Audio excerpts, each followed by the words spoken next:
Welcome to the Happy Workaholic Podcast. I'm your host, Kellyanne Gorman. Over the past 20 years, I've worked in beauty, luxury, corporate, and service-driven industries. I created the opportunity in these careers and in my own businesses that allowed me to travel the world, experience once-in-a-lifetime events, and build brands while providing my expertise to clients all around the globe. Life is short, and when you're given a second chance, you better believe I'm going to take it, celebrate it, and share it with you. This show is intended to elevate your mind, upgrade your business, enhance your life, and become part of a positive and uplifting community. If you're ready to take your business and life to that next level you deserve to be at, this is the show for you. Inspiration, motivation, and determination are what got me to where I am today. Tune in every week to hear from myself, other entrepreneurs, professional patients, small business owners, and fellow podcasters who will be featured on the show. I'm here to remind you to work hard, share your story, follow your dreams, and never, ever give up. Thanks for taking the time to subscribe to the Happy Workaholic Podcast. Today's episode starts now. Hey guys, welcome back to a brand new show. Today I have my friend Christopher with us, and we're talking all about LinkedIn and podcasting. Christopher, welcome to the Happy Workaholic Podcast. Kelly, thank you so much. When I first heard about your story, I had to learn more, and the more I've gotten to know you, the more impressed I am by your work ethic and your crazy organizational skills. Thank you for saying that, because that's one question I love asking all of my guests. So you guys, you know how passionate I am about LinkedIn, and that's how Christopher and I met. And he sent me a message on LinkedIn all about his podcast and the series that he's creating. And it was actually a very, very professional message. Now, we all know how I feel about sliding into my DMs on LinkedIn, and I'm getting hundreds of them a day. And it's just not okay how people are pitching. Christopher came out on the other end. And so I was like, yes, I will be on your podcast. Yes, I want to be a part of your series. And we did a podcast swap. So I was on his show last week, and that's going to be airing soon. So I'll put the link in the show notes so you guys can go listen to his show. And then now he's here. So how did you start your career on LinkedIn? How did you start? Well, honestly, like, when did you open your LinkedIn account? Was it like a decade ago? Was it just a couple years ago? How did that start for you? I set it up in 2008. I was in high school. So I was 15, 16 years old, and I set up my LinkedIn account because I figured it was way easier as a resume holder. I thought it was fun to see myself up there and to call myself CEO of something. It is so fun. And by the way, you guys, we share the same exact birthday too. So I'm totally aging myself. In 2008, I was not in high school. But I used it as my Rolodex. That's how I started. I was working in private aviation, and I was meeting all these jet owners and all these charter brokers and pilots, and I would collect business cards. And I used LinkedIn. I think it was 2007 and 2008. And I would plug in their information, and we would automatically connect. So it was like my digital Rolodex. That's how I started using it. Now, fast forward to now owning businesses, and like, what have you learned from LinkedIn being a business owner now? What are some of the things that you utilize on LinkedIn to connect with others for your business? So I'll rewind back to college for a moment. So I used LinkedIn primarily as that because it was number one in my Google search result. When anybody found me, type my name in. Mm-hmm. So that was instant, like, okay, this is my traffic source. I get to funnel people wherever I want, and it better look good and it better be professional. And the more people that I invite, the more that number, and then I wanted to get to that 500 plus. During this time, I was competing in collegiate hackathons, which is 72-hour sprints where you create software products. So I was going in with ideas and design and user interface knowledge. And I was plugged into a community of extremely bright programmers, hackers, like people that, you know, are computer science, and I'm going to UC Berkeley and UCLA for these competitions. And one day in the Facebook group, this gentleman, this is back before any of this existed, he wrote a simple JavaScript snippet that if you went onto your people you may know section on LinkedIn and you went into developer mode in your Chrome browser and you pasted this into the JavaScript console, it would continue to connect with those people until you turned it off. And so I did that one day, and I was at 103 connections. I turned it on, left it running for half an hour, and I hit 650 connections the next day, which opened up a bit of a Pandora's box. Like, how long, should I use automation? Should I not use automation? I thought this was a fun hack. It literally was a hack that someone had created. That's insane. I know. It was absolutely crazy. Mind you, this was in 2013, before any tools came out, before people were sending, DM sequences, before any of that. It was literally, I know the exact guy who originated the source code that created the current problem that we have today. My biggest pet peeve is like, okay, I have this really, I think I was telling you about it, how you have to be really specific when it comes to, and strategize when it comes to updating your profile, or when it's your birthday or you change something, because now LinkedIn will automatically, when you congratulate somebody, it'll automatically go to their inbox.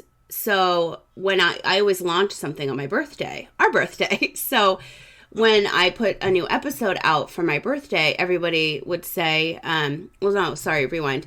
When it's my birthday, they would say, happy birthday, it goes to my inbox. I already have something prepared in my notes section where I copy and I paste. So I say, thank you so much. To learn more, go here. Or thank you so much, download today's episode. So I always have a call to action. I'm very strategic when it comes to things like that. That's so smart. However, I put their freaking name on it. Like, yes, I'm saving myself time, money, and energy. It's something I've already prepared in my notes, and I literally copy paste, like hundreds of times. Like, my fingers are so sore at the end of the day. But I'm consistently driving traffic to my podcast or my website, or people are at the end of the day hiring me, signing up for my email list, and downloading my show. But I'm putting their name, and that's the thing that people, with all these sales navigator tools, is now I'm seeing the same pitch from all these people. I'm like, at least, like, my biggest thing is like manners. Like, you have to respect my time. And then I did a podcast episode on this once where I sat down and I just voice messaged everybody back, like over 100 people. And wow. My podcast stats went up because now that they hear my voice, they know I'm real. I'm like, I don't need your shitty message, like, spamming me all day, all night. And everybody's using the same generic template. So it's like, hey, love your profile. Like, at least put my name on it so I feel okay about the spam. Like, let's be real here. But it's just, there's so many of them now. Like, I just ask myself, like, I wonder when I see them all day, are you really getting business from that? Like, are people really answering that? I don't understand. And then I look at their profile, look at their connections, and it's just not real. Like, for me, I'm the same on the internet as I am in real life. And that's the thing that I think really divides us. And, getting on video and recording podcasts, you can really see how a person is. And I want to kind of move into your podcast series now and how we met, but there are a select few, when you get on the mic, you're like, oh my God, this was not who I thought I was talking to, if you don't do your research. So, you guys, I have to share something so exciting with you. So Christopher is currently, I mean like all day, every day right now, recording, producing, editing for this series for podcasters. And that's how we met. He messaged me. So explain to us how you're marketing this podcast series and what you're seeing and what you're getting out of and all the things. Awesome. So at its core, you have to really understand what LinkedIn, and if you want to understand it, Reid Hoffman taught a course on why he really created this. He has the patent on second-degree connections, third-degree connections, fourth-degree connections. So realistically, this was a way to validate that patent. And if you go back to when Microsoft acquired the platform, they opened up a slew of social networking features similar to like Facebook, right? Where all of a sudden it becomes a content platform. There's a gentleman by the name of Josh Fector that started to open up the written storytelling aspect on LinkedIn in the actual post feed. And when he started to write vulnerable stories about failures that he'd had in business, and it started to change the landscape of what we shared and why we shared it, kind of taking an Instagram approach, but bringing it to LinkedIn. And it resulted in millions and millions and millions of followers. I went to go work for him for a few months at his firm in Venice, and he taught me a lot about the writing style and then the technology that went behind how they were marketing for their clients. And it's about understanding who it is that you want to speak to and finding an intent. For instance, for this particular podcast series, I went on Sales Navigator. I looked for other podcast hosts in a specific set of industries who also owned their own company in a specific set of industries. And then I also filtered by people that were active on LinkedIn in the past 30 days. That gave me a list of about 2,000. Now, I had to create some kind of message that wasn't going to be too off-putting, and I knew that I had to create the right kind of funnel that was going to largely automate the process, but also feel very personal. So my first message out on the connect request, I've only sent out about 1,031 at this point. My first message out is, hey, I'm launching season 3 of my podcast where I'm interviewing other podcast hosts. Let me know if you're down.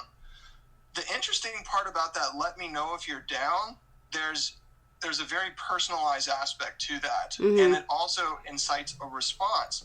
That's also something that you would send somebody in a text message. It's not, hey, Kelly, thanks for connecting with me on LinkedIn. Here's everything, blah, blah, blah. No, that's not going to work. It has to be short and personal. Now, the next step was to follow up after the connection request 15 minutes later with a little bit more detail about why I'm doing the season. So 1,000 requests sent. Almost 600 accepted the request. So that is a 60% connection rate. And of those 60%, 92% have replied with yes.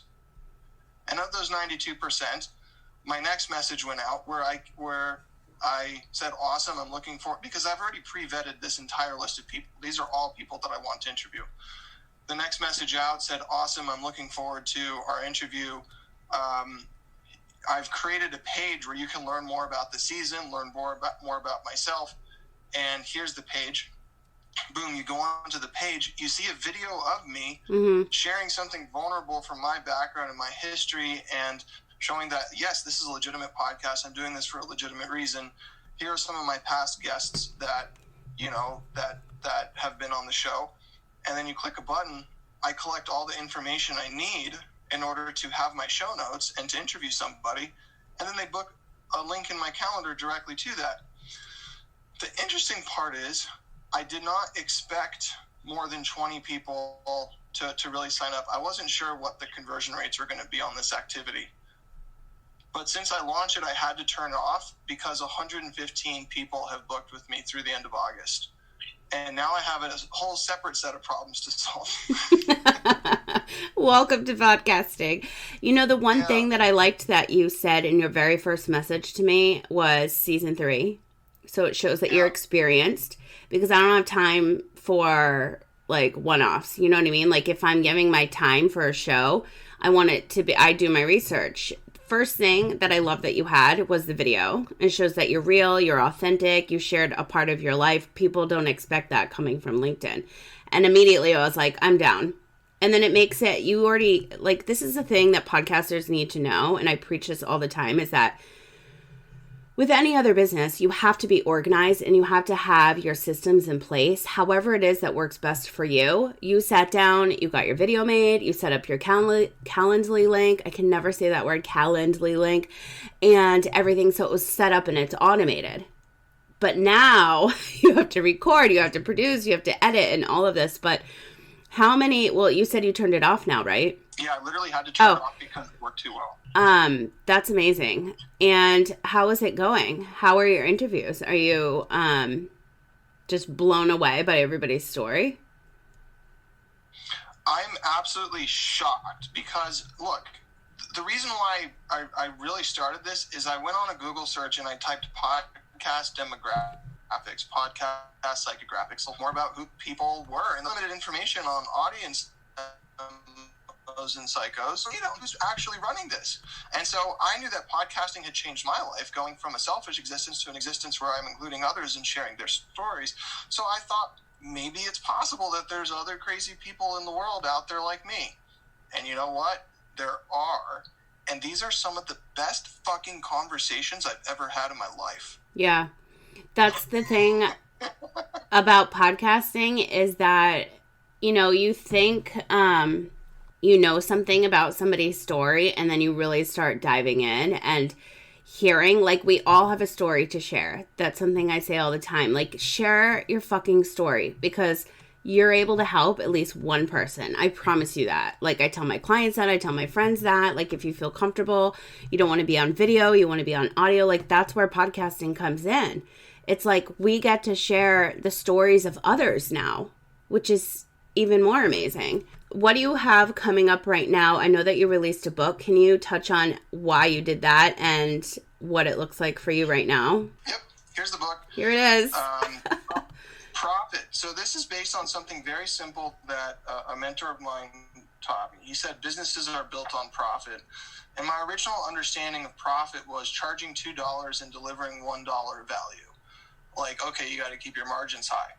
That did not get me very far in business because I was constantly, there was a constant imbalance. And then I thought, okay, maybe I charge $2 and deliver $2. No, that didn't work either.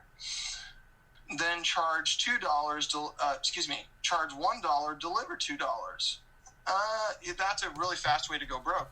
So instead I had to sort of reframe what profit was. And so the acrostic people, revenue, offering, faith, insurance, time, it came to me in the middle of a Tony Robbins event. I was serving 16,000 people at the Los Angeles Convention Center for an Unleash the Power Within event. And I had come back as a crew member from being a past attendee. And there's this crazy tradition at these events where you walk over a lane of hot coals. Oh, yeah. And I was the guy that was standing there afterward, after people had done the firewalk, coming back into the convention center. And people are running, like, I'm just standing there. People are running up to me. It's like 2 a.m, running up to me, grabbing onto my arms, high-fiving me, kissing, hugging, like excited. And then I was able to just start to see people and match their energy. And I just stood there for what seemed like hours, continuing to interact with these people who were now taking control over a new destiny in their lives. And I don't know how to explain this to you without sounding kind of crazy, but they've unlocked a part of their soul that they may have been holding on to for 50 years and not doing anything about it. And so this is a crazy amount of energy. I took that energy, wrote the entire concept for the book that night, and now it's in here. It's a journey of getting sober, a journey of addiction, a journey of recovery, and then I've brought some of my best friends and mentors in the whole world into the book as well to share additional pieces. And I wrote the final chapters while I was in the hospital preparing for my son's birth. That's incredible. And you guys, I'm going to put the link to that in the show notes so you can go buy your own copy. Now, I want to ask you, your focus on LinkedIn was this podcast series, but how are you using LinkedIn now to promote your businesses? Absolutely. So it's a completely content-driven approach. Mm-hmm. I use content to deliver value. People come back to my profile. They find out what companies I'm involved in. They go to those company sites. They fill out the form. I do a sales call with them. Mm-hmm. I don't personally understand why people are pitching in messages or they're pitching in content. That is the absolute wrong way to do it. Mm-hmm. It is not going to get you anything. Thank you for saying that. I can't explain it any way different. I'm giving real stuff. out there. The podcast helps me generate unlimited amounts of content that I can post every single day. Mm-hmm. And it's other people's stories, and I can tag them and tap into their networks. It's the gift that keeps on giving. And it really is. It is. People come back to your profile and they visit your profile and you get the inbound connection requests. Inbound is so much nicer than having to go chase down your lunch. Become attractive that people want to work with you. It's that simple. Mm-hmm. And how many, now that you're, you're on season 3 of your podcast, how many pitches do you get a day? I want to be on your show. I want to be on your show. And yet they have no idea who the fuck you are or what you actually do, or have never listened to your show. Because again, they're like spamming your inbox like, hey, I love the value of your podcast. I'm like, which episode was your favorite? I literally voice messaged them back. No response. Like, here's where you can pitch me. It's not through my DM on LinkedIn. Like, to come on as a guest and not even know anything about me and do your research. That's my biggest pet peeve. But don't you get so many of those? I do. And I'm on this kick of showing love to everybody. And yeah. I have an episode that's coming out that is going to rock the world slightly. Her name is Ingrid Green. She is a Black tech startup community leader, bisexual, she says it on the show, in Detroit. And we started out, I reached out to her with my message and this and that, mm-hmm. and she's like, you have 9,000 followers on LinkedIn. Why would you want me on your show? She's like the host of the, Detroit Black Tech podcast. And she competed in athletic events in Canada's Arctic. I'm like, oh my God, that's insane. I want her on my show. I know, because you have an amazing story. And then came this back and forth of argument, and this was right in the middle of when all of the Black Lives Matter protests were going on, and she's looking out her window and she's seeing all these people coming from other cities coming in and destroying Detroit, this what she described as a beautifully peaceful city normally. And what started out with conflict, and we're both calling each other out in the LinkedIn DMs, I'm not going to spoil the entire thing. Eventually she says, well, it doesn't seem like you even would want to do this, or it sounds like a no. And you know what? We kind of called each other out on our bluffs. And so I'm like, let's just book this podcast. Let's see what happens. And we're both coming on like ready to start swinging, right? Ready to start swinging. She's going to take it, she's going to get back at the white guy. I'm going to prove that I'm a good person. And she's going to tell us about Black Lives Matter and what the real problem is. And you know what? This was one of the most amazing individuals I've ever spoken to. She has a heart of gold, a heart for people, a heart for so many good things. And the end ends in us, like, we're like praying together in the end of the episode. And unbelievable. So that's amazing. That's been this ride, and that's every freaking day something like that is happening, and I'm not sure what to do with all this. I feel so blessed that this is in my life. I'm not sure how I'm going to be able to get to the end of this project alive. But I'm going to do it, and I'm on this journey. The joys of podcasting. I know it definitely takes. I cannot wait to hear that episode. And quality content and quality people and stories. I feel like, that conversation would never have come out of Facebook.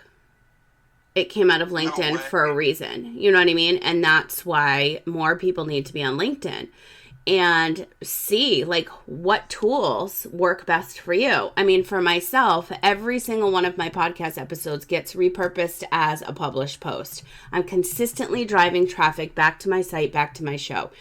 LinkedIn, I don't have live yet. I really wish I did. And I have a lot of plans in store for LinkedIn because I have to finish one of my series I'm recording too. And it's just insane when you actually dedicate your time. Like, even 10 minutes a day to meet one person, just one more voice, just one more story, just one.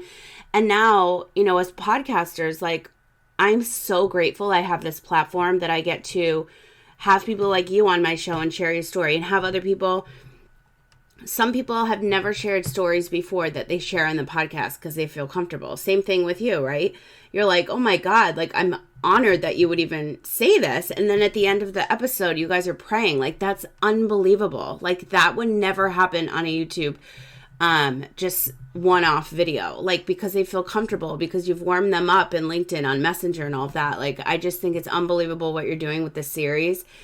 And podcaster to podcaster, like, and anybody listening that's a podcaster, when you are recording back to back to back, it is so draining. And then it's not just you recording, it's you producing, it's you putting together the marketing, the content, the funnels, everything involved, and pushing out your show. You have to know when to take a break. And now I need to ask you, like, what are you doing on your downtime? But you have a newborn baby. So, like, is there any, like, what do you do for your own self-care? Like, to, give yourself time in the morning to, like, set yourself up, and do you take breaks in between? Or are you, like, back to back to back like me, and then just do it after? Because it's important. No, I have to own the day a little bit. Yeah. And that only happens when I'm up super early, mm-hmm. and I take some time to run. So I'll give you yesterday's snapshot. I was up at 3:45, in the office, 4:30. I was preparing for a 7:30 a.m. call, and I needed those hours in order to make the day mine. Mm-hmm. I needed those hours to get the big things accomplished, to make the day mine. Now, that's not every day. My normal schedule is up at 5:30, run, and then prepare for the 7:30 a.m. stand-up, mm-hmm. At the very minimum. So, but it's about setting yourself up with a series of wins in the beginning, so that the entire day is about winning. I noticed that if I do the thing where I hit the snooze button a bunch of times on the alarm, and I come into the office with a reactionary mindset where, I looked at my text too early, or I started responding to people too early, then the whole day is about responding to others. It's no longer. Oh my God, it's me. so true.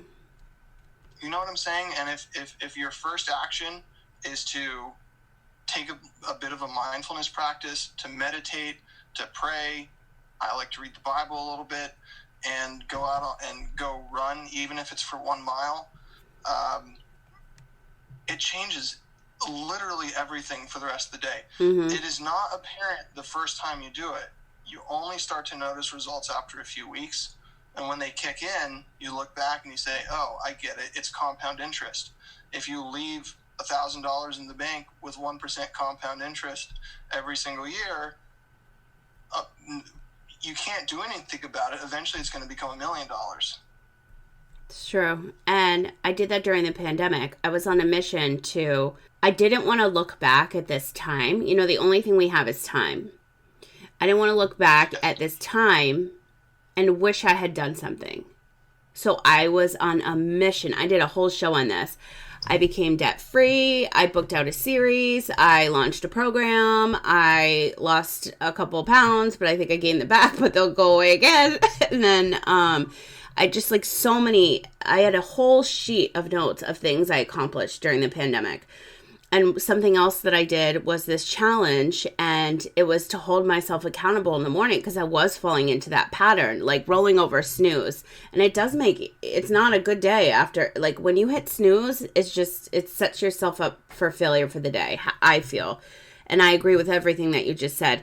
So this challenge I did, I would start the night before. How do I want my day to look? So you're always, I'm a huge prepper. I prep my meals, I prep my week, I prep my month, and my whole year is prepped. So why aren't I doing this for myself in the morning? Like, I just fell out of this really good pattern I had.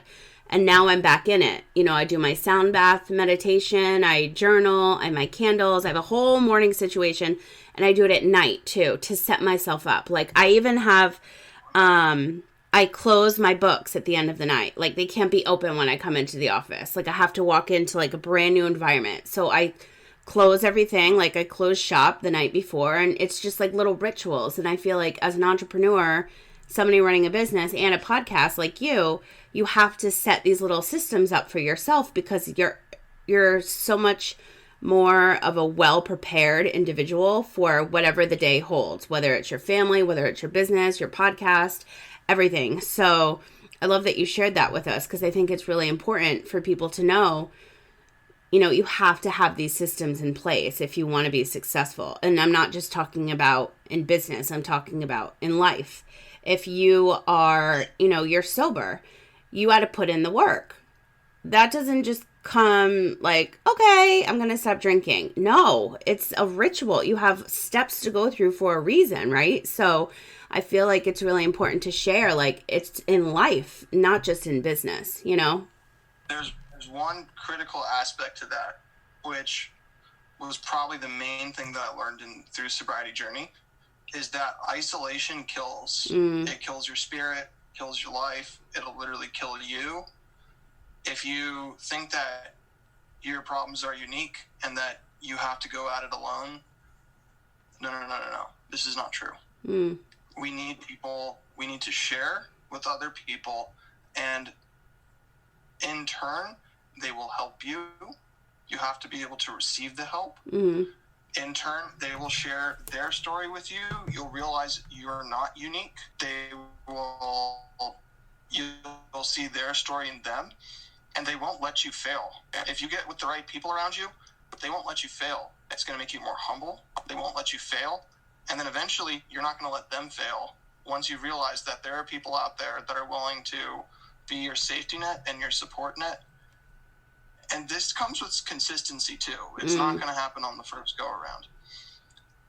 But when you have that, and you have a real support network, people you can pick up the phone and call in your moments of weakness, that's it. Yeah. I can't do this alone. I need God. I need people. I need family, friends. And the second I find myself going into the mindset of thinking I can do it all alone and I'm going to do it with my own willpower, that might get me to the top, but it's going to be a lonely existence. I don't want to be lonely. Yeah. That's just me. I love that you said that, because I don't really talk a lot about that, because I did think I could go through it alone when I was sick. And then I had, when you go through something that changes in life, friends disappear, family disappears, and in my circumstance, they did. And you have a select group of individuals that you can count on. That's when my mind shifted. That's when I knew I had to change my mindset. Like, no, I have support, but it's this group here. And I was going at it alone, because I was alone at my appointments. I was alone, following up with all these doctors and all of that. But then once I realized that, I was like, this is different. I do have support. I have support from people I don't even know on the internet now, because I started the podcast.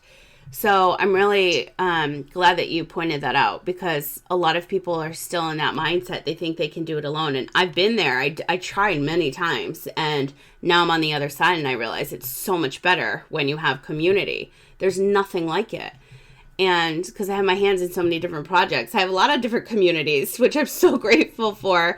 And it's just, there's nothing like it. And I think that, as podcasters, we have to continuously, share our message and the messages of others, because the more that we share these stories, the more we're able to help so many other humans in this world, because there's so many people looking for so much different type of content, and everyone has it. And the more that you share and the more communities you're involved with, the more people at the end of the day we're able to help, right? Very special soul, Kelly. You're a very special soul. I feel the same. I'm so glad that we met on LinkedIn. This was like literally like the stars aligned, where it was a LinkedIn message. Immediately we recorded for your show, which was incredible. You guys, I can't wait for you to hear it. You asked me a lot of questions. After that, I was talking to my roommate, and then I called two of my friends. I'm like, he asked me so many questions. No one's ever asked me. And I said, I love that shit because people ask me the same shit all the time. And I'm like, oh my God. I'm like, I feel like What are the questions you normally get asked? Like, I don't even know. Just everything about like being sick, and like you want to know me as a person, not my entrepreneurship, not my podcasting. Like we talked about all of that, but you were asking me if I dream in color or like just things. That was the one that said that. I'm like, who asks you that? I'm like, first of all, I actually just started dreaming, and then he's asking me, was it in color? And I'm like, you were asking me really personal questions that I like, because some people are too afraid to ask, even though my whole life is on the internet and the show.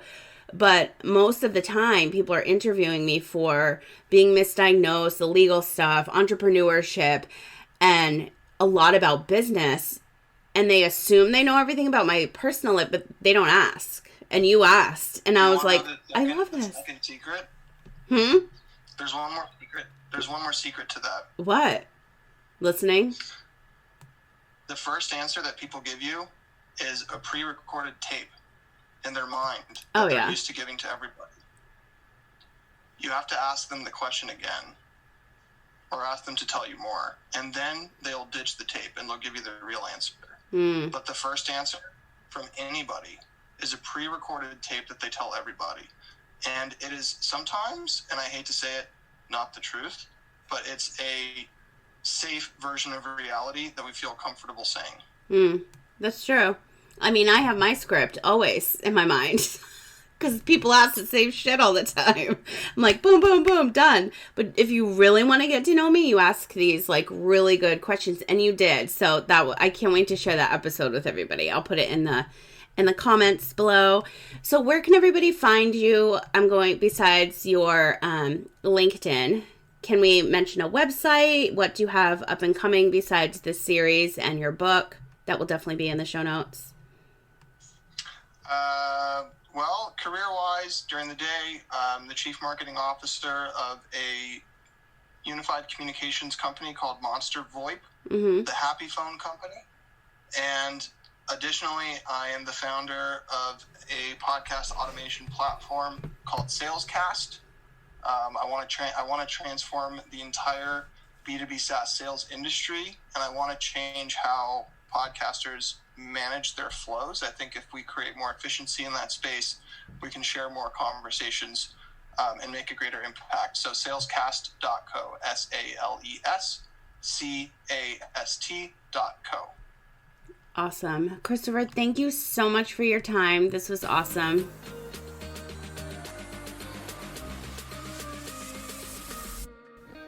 Your time is so valuable, and I really appreciate you carving out a little piece of your day to listen to today's episode. If you liked this one, please share it with someone who you feel needs to hear this message.